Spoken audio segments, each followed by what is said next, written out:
శ్రీమాత్రే నమ. జయ గురు దత్తాత్రేయ నమ.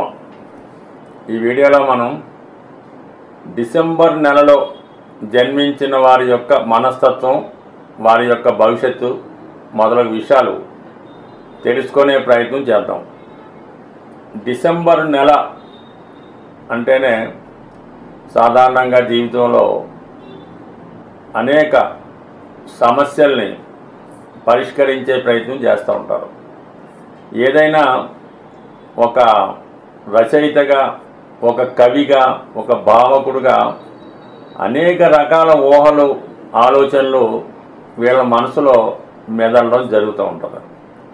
అందువల్ల ఎక్కువగా వీళ్ళు ఈ సినిమా ఇండస్ట్రీలో డైరెక్టర్లు అవ్వచ్చు, ఎక్కువగా ఈ స్క్రీన్ ప్లే ఒక సినిమాని ఏ విధంగా సెట్ చేయాలన్నటువంటిది, అంటే పూర్వం నవళ్ళు అవి ఉండేవి.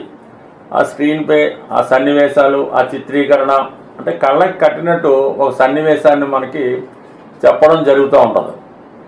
ఇవన్నీ కూడా ఈ డిసెంబర్ నెలలో పుట్టిన వారి మీద ఎక్కువ ప్రభావం చూపుతూ, వాళ్ళు ఒక కవిగా సమాజం ఏ విధంగా ఉండాలి, అందులో విద్యా వ్యవస్థ ఏ విధంగా ఉండాలి, అలాగే ఈ పాఠశాలలు, కాలేజీలు ఏ విధంగా ఉండాలి, ఇవన్నీ కూడా.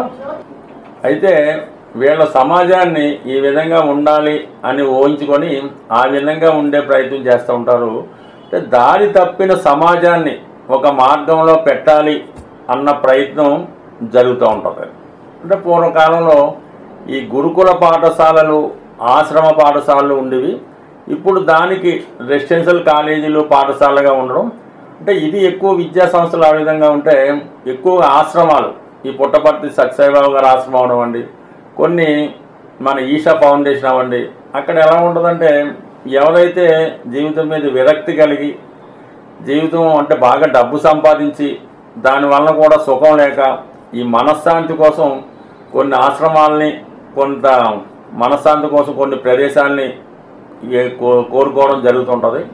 అటువంటి వ్యవస్థని, అంటే అటువంటి ఆశ్రమాన్నో, అంటే ఒక విధమైన ఒక అనాథ శరణాలయాన్నో, ఒక పాఠశాలను స్థాపించి చాలా వరకు అక్కడ వచ్చినటువంటి భక్తులు అవ్వచ్చు, అందులో ఉన్నటువంటి వాళ్ళకి అన్ని సదుపాయాలు కల్పించడం, వారికి మనశ్శాంతి వచ్చే విధంగా, జీవితంలో ధనమే ప్రధానం కాదు, చాలా వరకు మానవుని యొక్క ధ్యేయం ఏంటి, ఎందుకు జన్మించాడు, వాటి యొక్క జీవన విధానం ఏ విధంగా ఉంటుంది, ఇవన్నీ కూడా వాళ్ళకి ఒక మనసు సంతోషపరిచే విధంగా ఉండడం జరుగుతూ ఉంటుంది అన్నమాట. అంటే ఈ రాశివారు, అంటే ఈ డిసెంబర్ నెలలో జన్మించిన వారు ఎక్కువగా ఈ విధంగా సమాజాన్ని, ఒక ప్రశాంతమైన జీవితాన్ని ఇవ్వాలనే ఆలోచనలో ఉంటారు.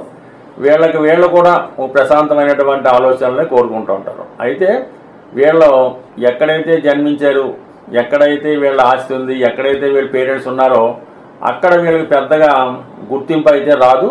పైపెచ్చి ఏంటంటే వీళ్ళ యొక్క స్థిరాస్తి కానీ, అంటే వీళ్ళు పూర్వీకులు రావచ్చు, పెద్దలు రావచ్చు, వీళ్ళు పుట్టడం మాత్రం ఒక పెద్ద కుటుంబంలో జన్మిస్తారు. అంటే పూర్వం ఏదో 100 ఎకరాలు ఉండేవి వాళ్ళ ముత్తాతగారి టైంలో, వీళ్ళ తాతగారికి 100 ఎకరాలు, వీళ్ళ నాన్నగారి దగ్గరికి 10 ఎకరాలు, వీళ్ళ దగ్గర రాబోతు ఈ విధంగా తరిగిపోతూ ఉంటుంది. ఈ తరిగిపోవడంలో వీళ్ళకి ఈ విధమైన మళ్ళా అక్కడ ఆ ప్రాంతంలో ఉండలేక వేరే ప్రాంతంకి వచ్చి వాళ్ళు ఏదైతే కోల్పోయారో తిరిగి సంపాదించే ప్రయత్నంలో 10 మందికి అటువంటి ఆదర్శ భావాలతో ముందుకు తీసుకెళ్లే ప్రయత్నంలో చాలా వరకు సక్సెస్ అవ్వడం జరుగుతూ ఉంటుంది. అంటే ఏదైనా ఒకటి మనం 10 మందికి చెప్పి మెప్పించాలంటే ముందు మనం దాన్ని వదులుకోవాల్సి ఉంటుంది.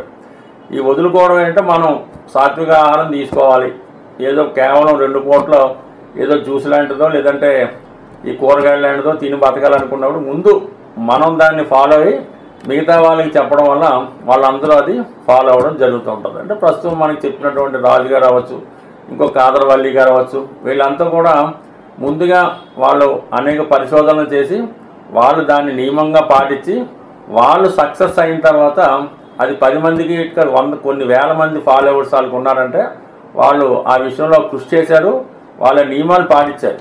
అందువల్ల అంటే వాళ్ళు చెప్పింది మనం కూడా వినడం జరుగుతూ ఉంటుంది. అలాగే మనం ఏదైనా ఒక రామాయణ మహాభారతాన్ని బాగా అధ్యయనం చేసాం, దాని లోతులు తెలుసుకున్నాం, అప్పుడు మనం చెప్పడం వల్ల అది 10 మంది వారిది అందు విశ్వసించి వాళ్ళకి ఆ సంగతిలో వాళ్ళకి మంచి పట్టాభిషేకం లాంటిది జరుగుతుంటుంది. ఆ కోవలోనే మన చాగంటి కోటేశ్వర గారు అవ్వచ్చు, గరికపాటి నరసింహరావు గారు అవ్వచ్చు, అంటే ఏ స్థాయిలో ఉన్నా సమాజాన్ని ఒక మంచి మార్గంలో పెట్టాలి, అప్పటిదాకా ఉన్నటువంటి మన కల్చర్ని కొంత మార్చి సత్సాంప్రదాయంగా స్త్రీలు స్త్రీలుగా, పిల్లలు పిల్లలుగా, పెద్దవాళ్ళు పెద్దవాళ్ళుగా ఎవరు కర్తవ్యాన్ని వాళ్ళు నిర్వహించాలి.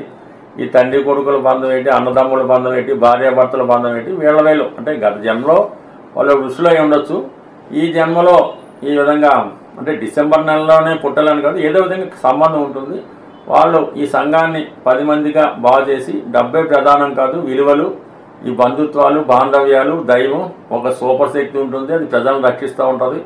మనం ఎంత నియమంగా ఉంటే మనం అంత జీవితంలో పైకి రాగలం. ఇవన్నీ కూడా ఈ నెలలో డిసెంబర్ నెలలో జన్మించిన వారికి ఎక్కువగా మీకు తెలుస్తూ ఉంటాయి.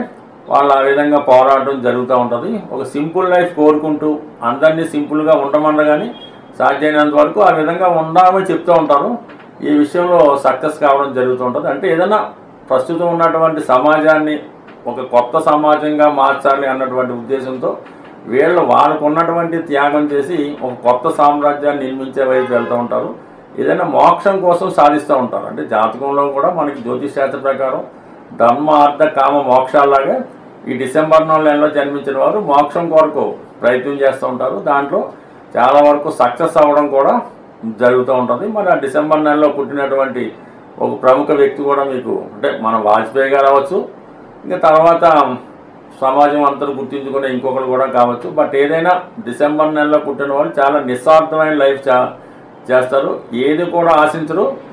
ఏది ఆశించకుండా వీళ్ళు పాటించి మిగతా వాళ్ళని కూడా అదే దోవలో వెళ్ళమనే ప్రయత్నంలో వీళ్ళు చరితార్థులుగా ఉండడం జరుగుతూ ఉంటుంది. చాలా లాంగ్ లైఫ్ నేమ్ కలిగి ఉంటారు. స్వస్తి.